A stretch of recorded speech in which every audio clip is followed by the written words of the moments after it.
Alright, donc dans la série comment évangéliser, le point qu'on va parler aujourd'hui c'est d'être ce binôme silencieux. Alors qu'est-ce qu'un binôme silencieux? Binôme silencieux, ça sera quelqu'un qui va accompagner celui qui va parler lors de l'évangélisation. Lorsque tu feras une évangélisation à deux, tu vas être cette personne-là qui sera avec lui et tu ne vas pas parler, mais tu vas être avec lui, tu vas l'accompagner. C'est ça, le binôme silencieux. On voit maintenant les 5 avantages d'avoir un binôme silencieux ou d'être un binôme silencieux. La première chose, déjà avant qu'on entre dans les 5, première chose que tu sois déjà, la chose avant de commencer, c'est quand tu es là-bas déjà, tu apprends déjà à évangéliser. Quand tu vois la personne évangéliser, tu apprends déjà en regardant.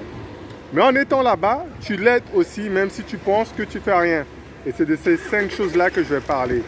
Donc, la chose à savoir maintenant, c'est de savoir que la première chose, lorsque tu vas faire l'évangélisation avec cette personne-là et que tu ne vas pas parler, la première chose que tu fais, c'est que tu peux aider en tout cas à retirer toutes les distractions, toutes les personnes qui pourraient gêner lors de l'évangélisation.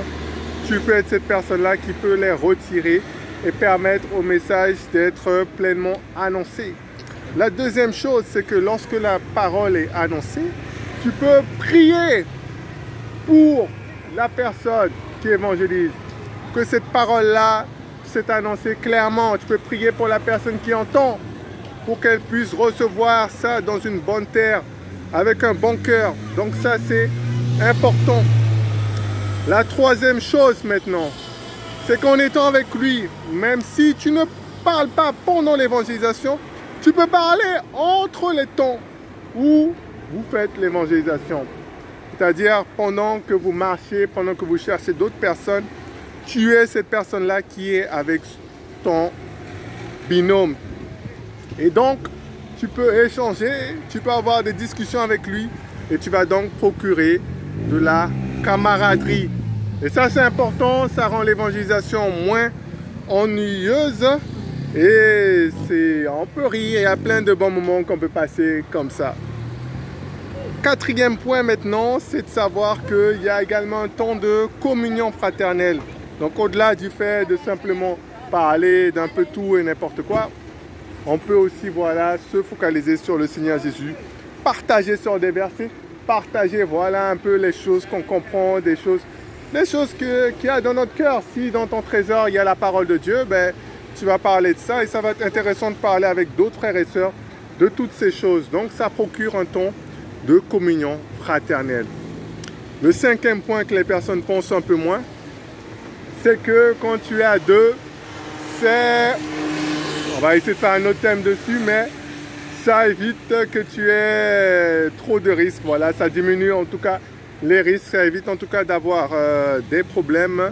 Quand vous êtes à deux, c'est plus facile de résister à une personne, si la situation peut devenir un peu plus tendue. Donc à deux, c'est toujours mieux.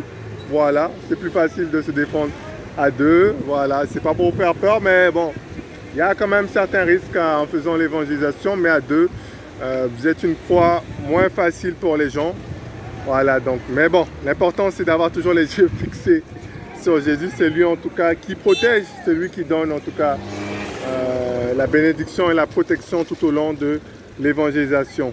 Voilà, donc c'est ça, ces 5 points-là. Quand tu es un binôme silencieux, il ne faut pas négliger cela. Tu aides beaucoup et toi-même tu reçois également et tu apprends comme ça à faire l'évangélisation. Voilà, soyez bénis.